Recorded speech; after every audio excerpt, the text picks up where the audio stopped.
ಎಲ್ರಿಗೂ ನಮಸ್ಕಾರ. ನೀವು ನೋಡ್ತಾ ಇದ್ದೀರಾ ಸುದ್ದಿ ಸಮಯ ನ್ಯೂಸ್ ಚಾನಲ್. ಇದು ಲೋಕಲ್ ಎಕ್ಸ್ಪ್ರೆಸ್. ನಾನು ಮಹಾರುದ್ದ ಕುಳಿಗೆ ಮತ್ತೆ ಹೊಸ ಸುದ್ದಿಗಳನ್ನು ತೆಗೆದುಕೊಂಡು ನಾವು ನಿಮ್ಮ ಮುಂದೆ ಬರ್ತಾ ಇದ್ದೀವಿ.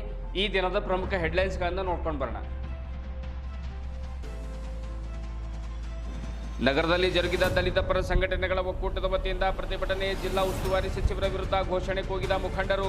ದಲಿತರ ಮೇಲಿನ ದೌರ್ಜನ್ಯ ತಡೆಯಲು ಸಚಿವರು ಹಾಗೂ ಆಡಳಿತ ವಿಫಲವಾಗಿದೆ. ರಾಜ್ಯಾಧ್ಯಕ್ಷ ಕೃಷ್ಣಮೂರ್ತಿ. ಪಾಕಿಸ್ತಾನಿ ಪ್ರಜೆಗಳನ್ನು ದೇಶದಿಂದ ಹಾಗೂ ರಾಜ್ಯದಿಂದ ಹುಡುಕಿ ಹೊರಹಾಕಲು ಭಾರತೀಯ ಜನತಾ ಪಕ್ಷದ ವತಿಯಿಂದ ಪ್ರತಿಭಟನೆ. ಇಂದು ಪಾಕಿಸ್ತಾನದ ಮೀಡಿಯಾಗಳಲ್ಲಿ ನಿಜವಾದ ಹೀರೋ ಸಿಎಂ ಸಿದ್ದರಾಮಯ್ಯ ಮತ್ತು ಮಹಾರಾಷ್ಟ್ರದ ಕಾಂಗ್ರೆಸ್ ರಾಜ್ಯಾಧ್ಯಕ್ಷರಾಗಿದ್ದಾರೆ ಸೋಮನಾಥ್ ಪಾಟೀಲ್ ಆರೋಪ. ಔರಾದ್ ತಹಸೀಲ್ ಕಚೇರಿ ಸಭಾಂಗಣದಲ್ಲಿ ಜರುಗಿದ ಕಾರ್ಮಿಕ ದಿನಾಚರಣೆ ಹಾಗೂ ಕಾನೂನು ಅರಿವು ನೆರವು ಕಾರ್ಯಕ್ರಮ. ಯಾವುದೇ ಕಾನೂನಿನ ನೆರವು ಬೇಕಾದಲ್ಲಿ ತಾಲೂಕಾ ಕಾನೂನು ಸೇವಾ ಸಮಿತಿಯನ್ನು ಸಂಪರ್ಕಿಸಲು ಹಿರಿಯ ಸಿವಿಲ್ ನ್ಯಾಯಾಧೀಶರ ಕರೆ. ಹಿರಿಯ ಪತ್ರಕರ್ತ ಮೌಲಾನಾ ಸಾಬ್ ಹಾಜಿ ಪಾಷಾ ಅವರಿಗೆ ಒಲಿದ ದತ್ತಿ ನಿಧಿ ಪ್ರಶಸ್ತಿ. ಕೇರಳದ ಕಾಸರಗೋಡಿನಲ್ಲಿ ಕೃಷಿ ಸಚಿವ ಚಲುವರಾಯಸ್ವಾಮಿ ಅವರಿಂದ ಡಾಕ್ಟರ್ ಕುಳೂರು ಕನ್ಯಾನ ಸದಾಶಿವ ಶೆಟ್ಟಿ ದತ್ತಿ ನಿಧಿ ಪ್ರಶಸ್ತಿ ಪ್ರದಾನ. ಸಂತಸ ವ್ಯಕ್ತಪಡಿಸಿದ ಜಿಲ್ಲೆಯ ಪತ್ರಕರ್ತರು. ಇಂದಿನ ಒಂದಿಷ್ಟು ವಾರ್ತೆಗಳ ವಿವರಗಳನ್ನು ನೋಡ್ಕೊಂಡು ಬರೋಣ. ಬಿಜೆಪಿಯವರು ಸಂವಿಧಾನ ಬದಲಾವಣೆ ಮಾಡ್ತಾರೆ ಎನ್ನುವ ಒಂದೇ ಒಂದು ಕಾರಣಕ್ಕೆ ದಲಿತರು ಕಾಂಗ್ರೆಸ್ ಪಕ್ಷಕ್ಕೆ ಮತವನ್ನು ಹಾಕ್ತಾರೆ. 90% ದಲಿತರು ಕಾಂಗ್ರೆಸ್ ಪಕ್ಷಕ್ಕೆ ಮತವನ್ನು ನೀಡಿ ಗೆಲ್ಲಿಸುತ್ತಾರೆ. ಅದೇ ದಲಿತರ ಮೇಲೆ ಜಿಲ್ಲೆಯಲ್ಲಿ ದೌರ್ಜನ್ಯಗಳನ್ನು ನಡೆದರೂ ಕೂಡ ಜಿಲ್ಲಾ ಉಸ್ತುವಾರಿ ಸಚಿವ ಈಶ್ವರ್ ಖಂಡ್ರೆ ಅವರು ಹಾಗೂ ಇಲ್ಲಿಯ ಆಡಳಿತ ವ್ಯವಸ್ಥೆ ಅದನ್ನು ತಡಿತಾ ಇಲ್ಲ ಎಂದು ಬಿಎಸ್ಪಿ ಪಕ್ಷದ ರಾಜ್ಯಾಧ್ಯಕ್ಷ ಕೃಷ್ಣಮೂರ್ತಿ ತಮ್ಮ ಆಕ್ರೋಶವನ್ನು ವ್ಯಕ್ತಪಡಿಸಿದ್ದಾರೆ. ನಗರದಲ್ಲಿ ದಲಿತ ಪರ ಸಂಘಟನೆಗಳ ಒಕ್ಕೂಟ ಹಾಗೂ ಬಿಎಸ್ಪಿ ಪಕ್ಷದ ವತಿಯಿಂದ ಆಯೋಜಿಸಿದ ಪ್ರತಿಭಟನೆ ಉದ್ದೇಶಿಸಿ ಮಾತನಾಡಿರುವಂಥ ಅವರು, ನಿಮ್ಮಿಂದ ದಲಿತರನ್ನು ರಕ್ಷಣೆ ಮಾಡಲು ಆಗದೇ ಇದ್ದರೆ ರಾಜೀನಾಮೆಯನ್ನು ನೀಡಿ ಬಿಜೆಪಿನೋ ಆರ್ಎಸ್ಎಸ್ಒ ಸೇರ್ಕೊಂಡು ಮಂತ್ರಿಯಾಗಿ ಎಂದು ಹೇಳಿದರು.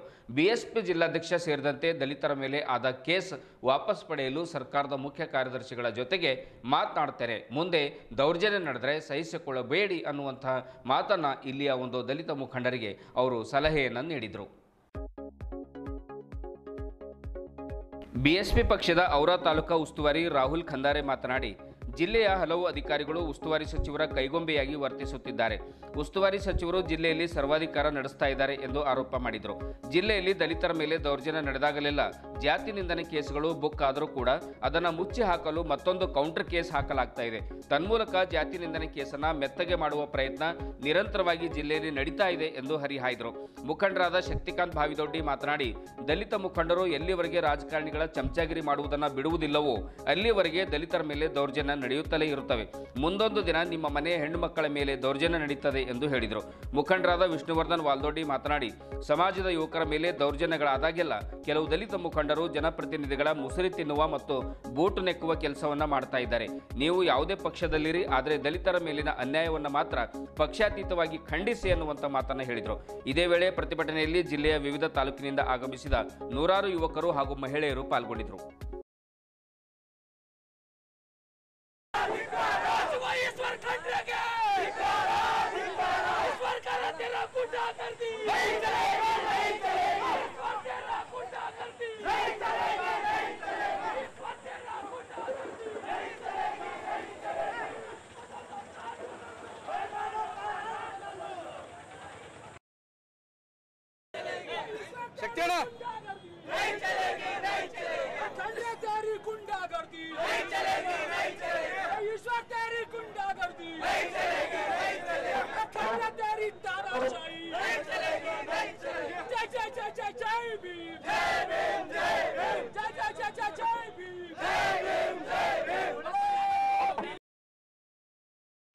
ನಾನು ಹೇಳ್ತೀನಿ, ದಲಿತರ ಋಣದಿಂದ ನೀನು ಗೆದ್ದಿದ್ಯಾ ಮಿಸ್ಟರ್ ಈಶ್ವರ್ ಖಂಡ್ರೆ, ಮರ್ಯಾದೆಯಿಂದ ದಲಿತರಿಗೆ ರಕ್ಷಣೆ ಕೊಡು.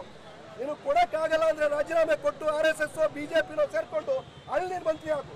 ಕಾಂಗ್ರೆಸ್ ಒಳಗಡೆ ದಲಿತರ ಒಟ್ಟಿಂದ ಗೆದ್ದು ಬಂದು SC STಗಳ ಮೇಲೆ ದೌರ್ಜನ್ಯ ನಡೀತಾ ಇದ್ರೆ ಬಾಯಿ ಮುಚ್ಕೊಂಡು ಕೂತಿದೆಯಲ್ಲ, ನಾಚಿಕೆ ಆಗಲ್ವಾ ನಿಮ್ಗೆ ಅಂತ ನಾನೇ ಹೇಳ್ತಾ ಇದ್ದೆ. ಹಾಗಾಗಿ ನಿಮ್ಮ ಸಂವಿಧಾನಾತ್ಮಕ ಹಕ್ಕುಗಳನ್ನು ನೀವು ನಿಭಾಯಿಸಕ್ಕಾಗಿಲ್ಲ ಅಂತಂದ್ರೆ ರಾಜೀನಾಮೆ ಕೊಟ್ಟು ಮನೆಗೆ ಹೋಗಿ.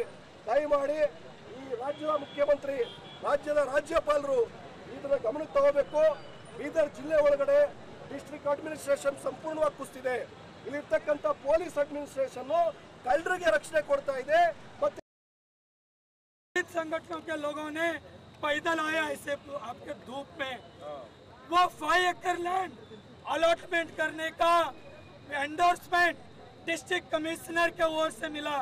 विद इन 1 मंथ में हम आपको 5 एकड़ लैंड अलॉटमेंट करते बोल के 1 साल के ऊपर हो गए, वो लोग हमको फिरा रहे। विशेष करके सिलवंत सिंह वो पूरी तरह से डीसी मैडम को मिसगाइड काम करने का काम कर रहे। वो कैसे बोले तो वो पहले औराद में तहसील ऑफिस में तहसीलदार थे, आज एडिशनल डिस्ट्रिक्ट डिप्टी कमिश्नर है। तो लोकेलिटी उनको पता है, तो लोकेलिटी जो भी है डिस्ट्रिक्ट कमिश्नर उनको सही तरह से कन्विंस नहीं कर रहे। हमने जाके 10 टाइम 20 टाइम उनको जाके मिलने के बाद भी वो हमारा काम करने के लिए बिल्कुल डिनाइड कर रहे हैं। They are denying the rights of all the people of Dalits, SC, ST, OBC and minorities. Totally this district administration and police officials became the puppet of in-charge minister Ishwar Khandre ji. This is the same. Jai Bhim, Jai Bharat, Jai Samvidhan. ನಮಗೆ ಯಾರಿಗೂ ತೊಂದರೆ ಇಲ್ಲ, ನಿಮ್ಮ ಹಣ ತಂಬ ನಿಮ್ಮ ಮಕ್ಕಳಿಗೆ ಇದು ಬುಳ್ಳಾಗುತ್ತದೆ. ಈ ವೇದಿಕೆ ಮುಖಾಂತರ ನಾನು ಹೇಳ್ತೇನೆ, ನಾವೆಲ್ಲರೂ ಇಲ್ಲಿ ನಡೆದಂತ ಎಲ್ಲ ಅಣ್ಣ ತಮ್ಮರು ತಿಳ್ಕೋಬೇಕು, ಲೀಡರ್ ಯಾರವ ಡೀಲರ್ ಯಾರವ. ನಾವು ಲೀಡರ್ಗ ಡೀಲರ್ಗ ನಾವು ತಿಳ್ಕೊಂಡಿಲ್ಲ ಅಂತಂದ್ರೆ ನಮ್ಮ ರಾಜಕೀಯ ಶಕ್ತಿಯನ್ನು ಕುಗ್ಗಿ ಹಾಕಿ ನಮ್ಮ ಅಕ್ಕ ತಂಗಿಯರ ಮೇಲೆ ಮುಂದಿನ ದಿನಗಳಲ್ಲಿ ಅತ್ಯಾಚಾರ ಮಾಡೋ ಪರಿಸ್ಥಿತಿ ಬರ್ತದ. ನೀವು ನೆನಪಿಟ್ಕೋಬೇಕು, ಯಾರ್ಯಾರು ಚಮಚಾಗಿರಿ ಮಾಡ್ತಾ ಇದೀರಿ, ನೀವು ಚಮಚಾಗಿರಿ ಬಿಟ್ಟು ತಮ್ಮ ಸಮಾಜಕ್ಕಾಗಿ ದುಡಿಬೇಕು. ಡಾಕ್ಟರ್ ಬಾಬಾ ಸಾಹೇಬ್ ಅಂಬೇಡ್ಕರ್ ಅವ್ರು ಹೇಳ್ತಾರ, ತಮ್ಮ ಸಮಾಜಕ್ಕಾಗಿ ದುಡಿದವನೇ ಧನ್ಯನು ಅಂತ. ಸಮಾಜಕ್ಕಾಗಿ ನೀವು ದುಡಿಲಿಲ್ಲ ಅಂದ್ರೆ ನಿಮ್ಮ ತಾಯಿ ಗರ್ಭದಲ್ಲೇ ಸತ್ತೋಗ್ಬೇಕಂತ ಡಾಕ್ಟರ್ ಬಾಬಾ ಸಾಹೇಬ್ ಅಂಬೇಡ್ಕರ್ ಅವ್ರು ಹೇಳ್ತಾರೆ. ಅದಕ್ಕೆ ನೀವು ತಿಳ್ಕೋಬೇಕು, ಎಲ್ಲಿವರೆಗೆ ಈ ಚಮಚಾಗಿರಿ ಗುಲಾಮ್ಗಿರಿ ಬಿಡೋದಿಲ್ಲವೋ ಮತ್ತ ಇಲ್ಲಿ ಬಂದಂತ ಎಲ್ಲಾ ಬಂಧುಗಳು ನೀವು ಹಳ್ಳಿ ಬರ್ತಾರ, ನಾಳೆ ದಿನ ನಿಮ್ಮ ಹಳ್ಳಿಗೆ ಬರ್ತಾರ. ಆ ದಲ್ಲಾಳರಿಗೆ, ಆ ಗುಲಾಮ್ಗಿರಿಗೆ, ಆ ಲೀಡರ್ಗಳಿಗೆ ನೀವು ಗುರುತಿಸ್ಬೇಕು, ನೀವು ಅಕ್ಕ ತಂಗಿ ನೀವು ಗುರುತಿಸ್ಬೇಕಂತ ಹೇಳ್ತಾ ಈ ದಲಿತ ಸಂಘಟನೆಗಳ ಒಕ್ಕೂಟದ ವತಿಯಿಂದ ನನಗೆ ಮಾತನಾಡಕ್ಕೆ ಅವಕಾಶ ಮಾಡಿಕೊಟ್ಟಂತ ತಮ್ಗೆಲ್ಲ ಧನ್ಯವಾದ ಹೇಳ್ತಾ ನನ್ನ ಕ್ರಾಂತಿಕಾರಿ ಜೀವಿ. ಈಡ್ ಬಿಸಿಲಿಗೆ ಅಂತ ತಲೆ ಕೆಡಿಸ್ಕೊಂಬಲ್ದೆ ಬೀದಿ ಮೇಲೆ ನಿಂತು ಹೋರಾಟ ಮಾಡತ್ತೀವಿ ಅಂದ್ರ ನಾವು ಕಾಂಗ್ರೆಸ್ಸಿಗೆ ಓಟ್ ಹಾಕಿದ ಎಲ್ಲಕ್ಕಿಂತ ದೊಡ್ಡ ತಪ್ಪಾಗಿದೆ ಗೊತ್ತಾ. ನಾವು ಆಕ್ಚುಲಿ ಸಂವಿಧಾನ ವಿರೋಧಿ ಬಿಜೆಪಿ ಅಂತ ಹೇಳಿ ಗೊತ್ತಾ ಬಂದಿದ್ದೆವು, ಆದ್ರೆ ನಮ್ ಕಣ್ಣು ತೆರೆಸ್ಲತ್ತದ. ಇವತ್ತ ಕಾಂಗ್ರೆಸ್ ಬಾಬಾ ಸಾಹೇಬ್ರಿಗೆ ಅವತ್ತು ಅನ್ಯಾಯ ಮಾಡಿದ, ಇವತ್ತು ಅನ್ಯಾಯ ಮಾಡತ್ತದ, ಮುಂದೆ ಅನ್ಯಾಯ ಮಾಡ್ತದ. ಯಾಕಂದ್ರೆ ಇವರಿಗೆ ನಾವು ಎಚ್ಚರಿಕೆ ನೀಡಬೇಕಾಯ್ತದ ಬಂಧುಗಳೇ. ಇವತ್ತು ನೋಡ್ರಿ ಪ್ರಿಯಾಂಕ್ ಖರ್ಗೆ ಅವರಿಗೆ ಮನಿ ಮುತ್ತಿಗೆ ಆಗ್ತಂದಾಗ ಅವತ್ತು ಇವ್ರು ಯಾರು ಸೋಕಾಳ ಕಾರ್ಯಕರ್ತರು ಚಮಚಗಳು ಊಟಕ್ಕೋರು ಯಾರು ಮಾತಾಡಿಲ್ಲ. ಇದೇ ವಿಷ್ಣುವರ್ಧನ್ ವಾಲ್ದೊಡ್ಡಿ ನನ್ನ ಸಂಘಟನೆ ಬ್ಯಾನರ್ ಮೇಲೆ ಪ್ರಿಯಾಂಕ್ ಖರ್ಗೆ ಅವ್ರ ಮನೆ ಏನಾದ್ರು ಮುತ್ತಿಗೆ ಹಾಕ್ತಾರ. ನಮ್ಮ ಹತ್ರ 4 ಶಾಸಕರಿದ್ದೀರಿ, ನಾನು ಅವತ್ತು ಯಾವ ಶಾಸಕರ ಹೆಸರು ತಗೊಂಡಿಲ್ಲ, 4 ಶಾಸಕರಿಗೆ ಮಸಿ ಬೆಳಿತೀನಂತ ಅವತ್ತು ಹೇಳಿದ್ದೆ. ಯಾಕಂದ್ರೆ ನನ್ನ ಮೊದಲು ನನ್ನ ಸಮಾಜ ಮುಖ್ಯ. ಇವತ್ತು ಸಮಾಜದಾಗ ನೀವು ಒಳ್ಳೆಯವ್ರನ್ನ ತೋರಿಸ್ಕೋಬೇಕಲ್ಲತ್ತೀರಿ. ನೀವು ಯಾವತ್ತಿದ್ದೀರಿ ಬಿ ಬ್ರೋಕರ್ ಕೆಲಸ ಮಾಡ್ಕೊತ ಬಂದಿರಿ, ನೀವು ಬ್ರೋಕರ್ ಆಗಿ ಉಳಿತೀರಿ. ನೀವು ಇವತ್ತು ಅವ್ರ ಪರವಾಗಿ ಮಾತಾಡಿದ್ರ ನನಗೆ ಏನಾರ ಸರ್ಕಾರದಾಗ ಏನೋ ಕೊಡ್ತಾರಲ್ಲತ್ತೀರಿ. ಅಣ್ಣ ತಮ್ಮದೇರೆ ಹುಚ್ಚ ಆಗಬೇಡ್ರು, ನಿಮ್ಗೆ ಏನೂ ಕೊಡಲ್ರು. ಮತ್ತ ನೀವು ಅದೇ ಗೇಟ್ ಕಾಯ್ಬೇಕು, ಮತ್ತ ಅವ್ರದೇ ಬೂಟ್ ನೆಕ್ಕಬೇಕು. ಇವತ್ತು ನಾನು ಹೇಳಿದ್ದು ಬೂಟ್ ನೆಕ್ಕ ಕೆಲಸ ಅಂತ ಹೇಳಿ ಇದಕ್ಕೆ. ಯಾಕಂದ್ರೆ ನಮ್ಮ ಕಾಂಗ್ರೆಸ್ ಪಕ್ಷದಲ್ಲಿ ಸುಮಾರು ಹಿರಿಯರಿದ್ದಾರೆ, ಅವ್ರು ಯಾರು ರಿಯಾಕ್ಟ್ ಮಾಡಿಲ್ಲ. ಯಾಕಂದ್ರೆ ಅವರಿಗೂ ಗೊತ್ತು ಇವತ್ತು ದಲಿತ ಒಕ್ಕೂಟಗಳಲ್ಲಿ ಸಂಘಟನೆಯಲ್ಲಿಂದು ನೇತೃತ್ವ ವಹಿಸಿ ವಿನೋದ್ ಆಗಿರ್ಬೋದು, ಅಂಬರೀಶ್ ಕುದುರೆ ಆಗಿರ್ಬೋದು, ವಿಷ್ಣುವರ್ಧನ್ ಆಗಿರ್ಬೋದು, ಗೌತಮ್ ಪ್ರಸಾದ್ ಆಗಿರ್ಬೋದು, ರಾಜ್ಕುಮಾರ್ ಶಿಂದೆ ಆಗಿರ್ಬೋದು, ನಮ್ಮ ಹುಮ್ನಾಬಾದ್ ಪೂರ್ತಿ ಎಂಟೈರ್ ಜಿಲ್ಲೆದವ್ರಿ. ಒಬ್ಬಿಬ್ರು ಹೆಸರು ಹೇಳಕ್ಕಾಗಲ್ಲ, ದಯವಿಟ್ಟು ಕ್ಷಮಿಸ್ರಿ. ನಮ್ಮ ದಾಂಡೇಕ್ ಅವರು, ನಮ್ಮ ಲಾದಾ ಸಾಹೇಬ್ರು, ನಮ್ಮ ಸಿಂಧೆ ಸರ್ ಅವರು ಪ್ರತಿಯೊಬ್ಬರು ಇವತ್ತು ಬೀದಿಗಿಳಿದು ಹೋರಾಟ ಮಾಡ್ಬೇಕಂತೇಳಿ ಬಂದಿರೋ ಒಂದೇ ಒಂದು ಕಾರಣ, ನಾವೇನು ಓಟ್ ಹಾಕಿ ತಪ್ಪು ಮಾಡಿದೆವೋ ಅವ್ರು ನರಿ ಬುದ್ಧಿ ತೋರ್ಸ್ತಾರಂತ ಹೇಳಿ ನಾನು ಘಂಟಾಘೋಷವಾಗಿ ಒಂದು ಹೇಳಕ್ ಇಷ್ಟಪಡ್ತೀನಿ. ಅವ್ರಿಗೆ ಏನಾದ್ರು ತಾಕತ್ತಿದ್ರೆ ಓಪನ್ ಆಗಿ ಚರ್ಚೆ ಬರ್ಲಾಕ್ ಹೇಳ್ರಿ. 24x7 ಫೋನ್ ಹಚ್ಚಿ ಅಂಜಿಸೋದು ಮಾಡ್ಲತ್ತಾರ. ಅದಕ್ಕೆಲ್ಲ ಅಂಜೋರಲ್ಲ. ಈ ರಕ್ತ ಕೋರೆಗಾವ್ ಯುದ್ಧ ಮಾಡಿದ ರಕ್ತದ ಈ ಮೈಯೊಳಗ ಯಾರು ನಾ ಹೇಳ ಅರ್ಥ ಒಂದಿರ್ತದ, ಮತ್ತದ ಡೈವರ್ಟ್ ಮಾಡಿ ನನ್ನ ಮೇಲೆ ಒಂದು ಕೇಸ್ ಮಾಡಕ್ ತಯಾರಾಯ್ತಾರ. ಕೇಸಿಗೆ ಅಂಜೋರಲ್ಲ. ನಾವು ಕಾನೂನಿನ ಚೌಕಟ್ಟಿನಾಗ ಉಳಿದಿ ಬಾಬಾ ಸಾಹೇಬ್ರು ನಮ್ಮ ಅಪ್ಪ ಕೊಟ್ಟಿನ ಸಂವಿಧಾನಕ್ಕೆ ಗೌರವ ಮಾಡಿ ಸಂವಿಧಾನದ ಚೌಕಟ್ಟಿನ ಒಳಗೆ ಉಳ್ಕೊಂಡು ನಾವು ಹೋರಾಟ ಮಾಡತ್ತಿದ್ದೆವು. ಇವ್ರಿ ಪ್ರಿಯಾಂಕ್ ಖರ್ಗೆ ಆದಾಗ ಅನ್ಯಾಯ ಆದಾಗ ಬರಲ್ರು, ರವಿ ಭೂಸಂಡೆ ಅವ್ರ ಮೇಲೆ ಅನ್ಯಾಯ ಆದಾಗ ಬರಲ್ರು, ಕಪಿಲ್ ಗೋಡಬಲೆ ಅವ್ರ ಮೇಲೆ ಅನ್ಯಾಯ ಆದಾಗ ಬರಲ್ರು. ಮತ್ತಾಕಿರಿ ಏನ್ ರಾಜಕೀಯ ಮಾಡ್ಬೇಕಲ್ಲತ್ತೀರಿ? ನೀವು ಪೂರ ಮನೆಗೆ ತಂದು ರೋಡಿಗೆ ಹಾಕಿಟ್ರೆ ಬಿ ನಿಮ್ಗೆ ಯಾವುದೇ ಅಧಿಕಾರ ಕೊಡಲ್ರ ಅವರು. ಅವತ್ತೇ ಬಾಬಾ ಸಾಹೇಬ್ರು ಹೇಳಿರು ಕಾಂಗ್ರೆಸ್ ಇದು ಒಂದು ಏನದ ಇದು ಕಾಂಗ್ರೆಸ್ ಅಂಬುದು ಸುಡ ಮನಿ ಅದ ಅಂತ ಹೇಳ್ಯಾರ. ಏನ್ ಹೇಳ್ಯಾರ್ರಿ ಕೇಳ ಹೊಂಟಿಲ್ಲ, ಏನ್ ಹೇಳ್ಯಾರ? ಬರ್ನಿಂಗ್ ಹೌಸ್ ಸುಡ ಮನಿ ಅದ ಅಂತ ಹೇಳ್ಯಾರ. ಆದ್ರೆ ಇವತ್ತು ನಮಗೆ ಎಚ್ಚೆತ್ತುಕೊಳ್ಳಂತ ಪರಿಸ್ಥಿತಿ ಬಂದದ. ಇವತ್ತು ನಾವೆಲ್ಲರೂ ಒಂದಾಗಬೇಕು, ಎಲ್ಲರೂ ಒಬ್ಬರು ಬರುವ ಒಬ್ಬರು ನಿಂದ್ರಂತ ಪರಿಸ್ಥಿತಿ ಬಂದದ. ನಾವು ನಿಂತಿಲ್ಲ ಅಂತಂದ್ರ ಅಣ್ಣ ತಮ್ಮದೇರಿ ಅಕ್ಕ ತಂಗಿಯರ ತಾಯಂದಿರಿ ನಿಮಗೊಂದು ರಿಕ್ವೆಸ್ಟ್ ಮಾಡತ್ತೀನಿ, ಮುಂದಿನ ದಿನಗಳಲ್ಲಿ ಇವತ್ತು ಕಪಿಲ್ ಅವ್ರ ಮೇಲೆ ಆಗ್ಯದ, ನಾಳೆ ನನ್ನ ಮೇಲೆ ಆಯ್ತದ, ನಾಡ್ದು ಮತ್ತೆ ಮಕ್ಕಳ ಮೇಲೆ ಆಯ್ತದ. ಯಾವುದಕ್ಕೂ ತಲೆ ಕೆಡಿಸ್ಕೊಂಬುದು ಬೇಡ. ನಾವು ಹೋರಾಟ ಮಾಡ್ಲಕ್ ತಯಾರಾಗಿದ್ದೀವಿ ಅಂದ್ರೆ ನಾವು ಕಾನೂನಿನ ಚೌಕಟ್ಟಿನಾಗ ಉಳ್ಕೊಂಡು ಹೋರಾಟ ಮಾಡ್ರಿ. ಎಲ್ಲಕ್ಕಿಂತ ಲಾಸ್ಟಿಗೆ ಒಂದೇ ಮಾತು ಹೇಳಿ ಬಿಡ್ತೀನಿ, 1 ನಿಮಿಷ ಟೈಮ್ ಕೊಡ್ರಿ ಸಾಕು. ನಾವಿವತ್ತು ಮಾನ್ಯ ಬಾಲ್ಕಿ ಶಾಸಕರು ಅವ್ರ ಹೆಸರು ತಗೊಂಬದ್ ಬೇಡ, ಹೆಸರು ತಗೊಂಡ್ರೆ ಕೇಸ್ ಮಾಡ್ತಾರಂತ, ಅವ್ರ ಹೆಸರು ತಗೊಂಬಲ್ಲ. ಉಸ್ತುವಾರಿ ಸಚಿವರೇ ನಿಮ್ಗೆ ಅಂಜಲತ್ತಿದೆವು, ನಿಮಗಷ್ಟು ತಕ್ಲೀಫ್ ಆಗ್ಲತ್ತ, ನಿಮ್ಮ ದಲಿತ ವಿರೋಧಿ ಪಟ್ಟಿ ಕಟ್ಲತ್ತೇವೆ ಅಂತ ಹೇಳ್ತಾರ ನಿಮ್ಮ ಚೇಲಗಳು. ಎಲ್ಲಕ್ಕಿಂತ ಭಾರಿ ಕೆಲಸ ಮಾಡ್ರಿ. ನೀವು ಆ ಮಂತ್ರಿ ಸ್ಥಾನಕ್ಕೆ ರಾಜೀನಾಮೆ ಕೊಟ್ಟಬೇಡ್ರಿ, ನಿಮ್ಮ ತಂಟೆಗೆ ಬರಲ್ಲ ನಾವು. ಈ ಉಸ್ತುವಾರಿ ಯಾರೈತಾರ ಅವ್ರಿಗೆ ನಾವು ಮಾತಾಡ್ತೇವೆ. ಇಲ್ಲಿ ಉಸ್ತುವಾರಿಗೆ ಬಿಡ್ಬೇಕಂತ ಅವ್ರಿಗೆ ಮಾತಾಡ್ಬೇಕು. ಏನ್ ವಿರೋಧ ಪಕ್ಷದವಾಗ ಬಿಜೆಪಿದವ್ರು ಸರಿ ಜಗಳಾಡರೆ ಹೇಳ್ರಿ ನೀವು. ಇವತ್ತು ಕೇಂದ್ರ ಸರ್ಕಾರದ ದಬ್ಬಾಳಿಕೆ ಆಗ್ಲತ್ತದ ಅಂತೇಳಿ ರಾಜ್ಯ ಸರ್ಕಾರ ಬರ್ಲಪ್ಪ ಕಾಂಗ್ರೆಸ್ ಅಂತೇಳಿ ಎಲ್ಲಾ ಜಿಲ್ಲೆಗಳದಾಗ ಪ್ರತಿಯೊಂದು ಹಳ್ಳಿಗಳದಾಗ ಅವೇರ್ನೆಸ್ ಮಾಡಿ ಅವರಿಗೆ ಅಧಿಕಾರ ಕೊಟ್ಟಿದ್ದು ಎಲ್ಲಕ್ಕಿಂತ ದೊಡ್ಡ ತಪ್ಪಾಗ್ಯದ. ಇದು ಉತ್ತರ ಮುಂದಿನ 2028ನೇ ಚುನಾವಣೆ, 29ನೇ ಚುನಾವಣೆ, MP MLA ಇದಕ್ಕೆ ಉತ್ತರ ಕೊಡ್ತೇವೆ. ನಿಮಗೆ ಇದಕ್ಕೆ ತಕ್ಕ ಪಾಠ ಕಲಿಸ್ತೇವೆ ಅಂತೇಳಿ ಎಲ್ಲರ ಮುಖಾಂತರ ಮಾಧ್ಯಮ ಮುಖಾಂತರ ತಮಗೊಂದು ಎಚ್ಚರಿಕೆ ನೀಡ್ತಾ ಇದ್ದೀನಿ. ಮತ್ತೆ ಇಷ್ಟೊತ್ತು ನನಗೆ ಮಾತಾಡೋಕೆ ಅವಕಾಶ ಮಾಡಿಕೊಟ್ಟ ತಮ್ಮೆಲ್ಲರಿಗೂ ನಾನು ಕ್ರಾಂತಿಕಾರಿ ಜೈ ಭೀಮ್ ಹೇಳ್ತಾ ನನ್ನ ಮಾತಿಗೆ ವಿರಾಮ ಕೊಡ್ತೀನಿ. ಎಲ್ಲರಿಗೂ ಕ್ರಾಂತಿಕಾರಿ ಜೈ ಭೀಮ್. ಭಾರತ ದೇಶದಲ್ಲಿರುವ ರಾಜ್ಯಗಳ ಹಾಗೂ ಜಿಲ್ಲೆಯಲ್ಲಿರುವ ಪಾಕಿಸ್ತಾನಿ ಪ್ರಜೆಗಳನ್ನು ಹುಡುಕಿ ದೇಶದಿಂದ ಹೊರಹಾಕಬೇಕೆಂದು ಭಾರತೀಯ ಜನತಾ ಪಕ್ಷದ ವತಿಯಿಂದ ಬೀದರ್ ನಗರದಲ್ಲಿ ಪ್ರತಿಭಟನೆ ಜರುಗಿತು. ಈ ಕುರಿತು ಮಾತನಾಡಿರುವಂತಹ ಬಿಜೆಪಿ ಜಿಲ್ಲಾಧ್ಯಕ್ಷ ಸೋಮನಾಥ್ ಪಾಟೀಲ್ ಹುಡುಗಿಯವರು, ಕಾಶ್ಮೀರದ ಪಹಲ್ಗಾಮ್ನಲ್ಲಿ ಉಗ್ರರ ದಾಳಿಯಿಂದ ಅಮಾಯಕರ ಜೀವ ಬಲಿಯಾದವು. ಇದಕ್ಕೆ ತಕ್ಕ ಪಾಠವನ್ನು ಪ್ರಧಾನಮಂತ್ರಿ ನರೇಂದ್ರ ಮೋದಿ ಅವರು ಕಲಿಸ್ತಾ ಇದ್ದಾರೆ. ಆದರೆ ಯುದ್ಧ ಬೇಡ ಎಂದು ಹೇಳಿದ ಸಿಎಂ ಸಿದ್ದರಾಮಯ್ಯನವರು ಹಾಗೂ ಮಹಾರಾಷ್ಟ್ರದ ಕಾಂಗ್ರೆಸ್ ಅಧ್ಯಕ್ಷ ಪಾಕಿಸ್ತಾನ ದೇಶದ ಮೀಡಿಯಾಗಳ ನಿಜವಾದ ಹೀರೋ ಆಗಿದ್ದಾರೆ ಎಂದು ಆರೋಪ ಮಾಡಿದರು. ಭಾರತ ಯುದ್ಧಕ್ಕೆ ಸಿದ್ಧವಾಗಿದೆ ನಿಜ, ಆದರೆ ಇದರಿಂದ ನಮ್ಮ ದೇಶದ ಆರ್ಥಿಕತೆ ಮೇಲೂ ದುಷ್ಪರಿಣಾಮ ಬೀರುತ್ತದೆ ಎನ್ನುವ ಕಾರಣಕ್ಕೆ ಸ್ವಲ್ಪ ತಡೆ ಹಿಡಿಯಲಾಗಿದೆ. ಆದರೆ ಯುದ್ಧ ಮಾತ್ರ ಗ್ಯಾರಂಟಿ ಎನ್ನುವಂಥ ಮಾತನ್ನು ಹೇಳಿದರು. 1971ರ ಬಾಂಗ್ಲಾದೇಶದಂತೆ ಪಾಕಿಸ್ತಾನಕ್ಕೂ ಕೂಡ ಬೇರ್ಪಡಿಸುವಂತಹ ಕಾಲ, ಪಾಠ ಕಲಿಸುವಂಥ ಕಾಲ ದೂರವಿಲ್ಲ ಎನ್ನುವಂಥ ಮಾತನ್ನು ಸೋಮನಾಥ್ ಪಾಟೀಲ್ ಅವರು ಹೇಳಿದರು. ಇದೇ ಸಂದರ್ಭದಲ್ಲಿ ಅನೇಕ ಜನ ಬಿಜೆಪಿ ಮುಖಂಡರು ಪ್ರತಿಭಟನೆಯಲ್ಲಿ ಪಾಲ್ಗೊಂಡಿದ್ದರು.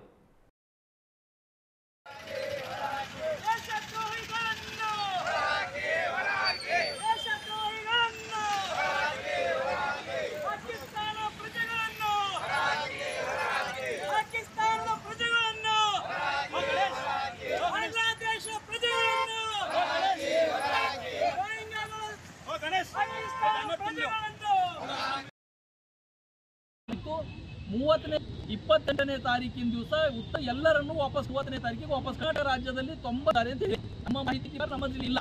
ಆದ್ರೂ ಕೂಡ ಇಡೀ ರಾಜ್ಯಾದ್ಯಂತ ಎಲ್ಲಾ ಜಿಲ್ಲೆಗಳಲ್ಲಿ ಈ ಹೋರಾಟವನ್ನು ರಿಲ್ಯಾಕ್ಸೇಷನ್ ಕೊಟ್ಟಿದ್ದಾರೆ. ಲಾಂಗ್ ಟರ್ಮ್ ವೀಸಾ ಯಾರು ಇಲ್ಲಿ, ಬಟ್ ಅವರು ಆ ಕಡೆ ಹೋಗಂಗಿಲ್ಲ, ಇಲ್ಲೇ ಇರಬೇಕು, ಭಾರತೀಯ ಸಿಟಿಜನ್ಶಿಪ್ ತಗೊಳ್ಬೇಕು ಅಂತ ಒಂದು ಕಂಡೀಷನ್ ಮೇಲೆ ಕೊಟ್ಟಿದ್ದಾರೆ. ಆ ರೀತಿ ಇರುವಂತವರನ್ನು ಎಲ್ಲರನ್ನು ಹೊರಗಡೆ ಕಳಿಸಬೇಕು ಅಂತ ಹೇಳಿ ಇವತ್ತು ನಾವು ಹೋರಾಟ ಮಾಡ್ತಾ ಇದ್ದೀವಿ. ಯಾಕೆ ಅವರನ್ನು ಹೊರಗಡೆ ಕಳಿಸೆ ಚೆನ್ನಾಗಿದ್ರೆ ಇವತ್ತು ಪಾಕಿಸ್ತಾನ ಕೂಡ ನಮ್ಮ ರೀತಿ ಬೆಳಿಬಹುದಿತ್ತು, ಮುಂದುವರೆದಿದೆ. ಅದ್ರ ಪಾಕಿಸ್ತಾನ ಇನ್ನೂ ನಮ್ಮ ನಮಗಿಂತ ಒಂದು ದಿವಸ ಮುಂಚೆ ಅವ್ರ ಸ್ವಾತಂತ್ರ್ಯದಿಂದ ಬಿಡುಗಡೆಯಾಗಿ ಇವತ್ತು ಅವ್ರು ನಮ್ಮ ರಾಷ್ಟ್ರದ ಪ್ರಧಾನಮಂತ್ರಿ, ನಮ್ಮ ರಾಷ್ಟ್ರ ಪ್ರಧಾನಮಂತ್ರಿಗಳಿಂದ ಅವರನ್ನು ಕಳಿಸಿದಂತ ಅವ್ರ ಆಕಾಗಳನ್ನು ಬಿಡೋದಿಲ್ಲ ಅನ್ನುವಂಥ ಮಾತನ್ನು ಹೇಳಿದ್ದಾರೆ. ಘರ್ ಮೇ ಘುಸ್ಕೆ ಮಾರಿಂಗೆ ಅಂತ ಹೇಳಿದ್ದಾರೆ. ನಾವು ಎಲ್ಲಿ ಯುದ್ಧ ಮಾಡ್ತಾ ಅಂತ ಹೇಳಿಲ್ಲ. ಆದರೂ ಭಾರತ ರಾತ್ರಿ 2 ಗಂಟೆಗೆ ಪ್ರೆಸ್ ಮೀಟ್ ಮಾಡ್ತಾ ಇದ್ದಾರೆ ಆ ದೇಶದ ಮಂತ್ರಿಗಳು. ಭಾರತ ಇವತ್ತು ಇಂದಿನಿಂದ 12 ಗಂಟೆ ಅಥವಾ 24 ಗಂಟೆ ಒಳಗಡೆ ನಮ್ಮ ಮೇಲೆ ಯುದ್ಧ ಮಾಡೋದಿದೆ ಅಂತೇಳಿ. ಯುದ್ಧ ಮಾಡೋದು ದೊಡ್ಡದಲ್ಲ, ಈಗಾಗಲೇ ಡಿಪ್ಲೊಮೆಸಿ ಯುದ್ಧ ಆಗಿದೆ ಅವ್ರ ಮೇಲ್ಗಡೆ. ಇವತ್ತ ಹಿಂದೆ 71ರಲ್ಲಿ ಯುದ್ಧ ಆದಾಗ ಪಾಕಿಸ್ತಾನದ ಜೊತೆ ಯುನೈಟೆಡ್ ನೇಷನ್ನಲ್ಲಿ 100 ರಾಷ್ಟ್ರಗಳು ಅವ್ರ ಜೊತೆ ನಿಂತಿದ್ದು. ಅವಾಗ ಭಾರತದ ಜೊತೆ ನಿಂತದ್ದು ಕೇವಲ ರಷ್ಯಾ. ಆದ್ರೆ ಇವತ್ತ ಪರಿಸ್ಥಿತಿ ಪಾಕಿಸ್ತಾನದ ಜೊತೆ ವಿಶ್ವದ ಎಲ್ಲಾ ರಾಷ್ಟ್ರಗಳು, ಸೌದಿ ಅರೇಬಿಯಾ ರಾಷ್ಟ್ರಗಳು ಇವತ್ತು ಅವರಿಗೆ ಆದೇ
ಕಾರ್ಮಿಕ ಇಲಾಖೆ ಔರಾದ್, ತಾಲೂಕಾ ಕಾನೂನು ಸೇವಾ ಸಮಿತಿ ಔರಾದ್, ಕಾನೂನು ತಾಲೂಕಾ ನ್ಯಾಯವಾದಿಗಳ ಸಂಘ ಇವರುಗಳ ಸಂಯುಕ್ತ ಆಶ್ರಯದಲ್ಲಿ ಕಾರ್ಮಿಕ ದಿನಾಚರಣೆ ಹಾಗೂ ಕಾನೂನು ಅರಿವು ಮತ್ತು ನೆರವು ಕಾರ್ಯಕ್ರಮ ತಹಸೀಲ್ ಕಚೇರಿ ಸಭಾಂಗಣ ಔರಾದ್ನಲ್ಲಿ ಜರುಗಿತು. ಕಾರ್ಯಕ್ರಮದ ಉದ್ಘಾಟನೆಯನ್ನು ಗೌರವಾನ್ವಿತ ಹಾಜಿ ಹುಸೇನ್ ಸಾಬ್ ಯಾದವಾಡ್ ಹಿರಿಯ ಸಿವಿಲ್ ನ್ಯಾಯಾಧೀಶರು ಹಾಗೂ ಅಧ್ಯಕ್ಷರು ತಾಲೂಕಾ ಕಾನೂನು ಸೇವಾ ಸಮಿತಿ ಔರಾದ್ ಮಾತನಾಡಿ, ಕಾನೂನು ಅಂದರೆ ಏನು, ಅದು ಹೇಗೆ ಇರುತ್ತೆ, ಅದರ ಬಗ್ಗೆ ನಾವು ಅರಿತುಕೊಂಡು ನಾವೆಲ್ಲರೂ ಹೇಗೆ ಅದನ್ನು ಪಾಲಿಸಬೇಕು, ತಾಲೂಕು ಕಾನೂನು ಸೇವೆಗಳ ಸಮಿತಿಯ ಕಾರ್ಯವೈಖರಿ, ಉಚಿತವಾಗಿ ಕಾನೂನಿನ ಸೇವೆಯನ್ನು ಹೇಗೆ ಮಾಡಬೇಕು ಮತ್ತು ಯಾರು ಇದರ ಸದುಪಯೋಗವನ್ನು ಪಡ್ಕೊಳ್ಬೇಕು ಎಂದು ಉದಾಹರಣೆಯೊಂದಿಗೆ ಸವಿಸ್ತಾರವಾಗಿ ವಿವರಿಸುತ್ತಾ, ಯಾವುದೇ ಕಾನೂನಿನ ನೆರವು ಬೇಕಾದಲ್ಲಿ ತಾಲೂಕು ಕಾನೂನು ಸೇವಾ ಸಮಿತಿಯನ್ನು ಸಂಪರ್ಕಿಸಿ ಎನ್ನುವಂಥ ಮಾತನ್ನು ಕೂಡ ಹೇಳಿದರು. ನ್ಯಾಯವಾದಿಗಳ ಸಂಘ ಔರಾದ್ನ ಒಂದು ಅಧ್ಯಕ್ಷರಾಗಿರುವಂತಹ ಬಾಲಾಜಿ ಕಂಬಾರ್ ಅವರು ಮಾತನಾಡಿ, ಕಾರ್ಮಿಕ ಇಲಾಖೆ ಅನುಷ್ಠಾನಗೊಳಿಸುತ್ತಿರುವಂತಹ ವಿವಿಧ ಕಾರ್ಮಿಕ ಕಾಯ್ದೆಗಳಾದ ಕನಿಷ್ಠ ವೇತನ ಕಾಯ್ದೆ, ಮಹಿಳಾ ಕಾರ್ಮಿಕರಿಗೆ ಹೆರಿಗೆ ರಜೆ, ಬಾಲ ಕಾರ್ಮಿಕ ನಿಷೇಧ ಮತ್ತು ನಿಯಂತ್ರಣ ಕಾಯ್ದೆ, ಜೀತ ಪದ್ಧತಿ ನಿರ್ಮೂಲನೆ ಬಗ್ಗೆ ಸವಿಸ್ತಾರವಾಗಿ ತಿಳಿಸಿದರು. ರಾಹುಲ್ ಕಾರ್ಮಿಕ ನಿರೀಕ್ಷಕರು ಔರಾದ್ ಅವರು ಕಾರ್ಯಕ್ರಮದ ಅಧ್ಯಕ್ಷತೆಯನ್ನು ವಹಿಸಿದರು.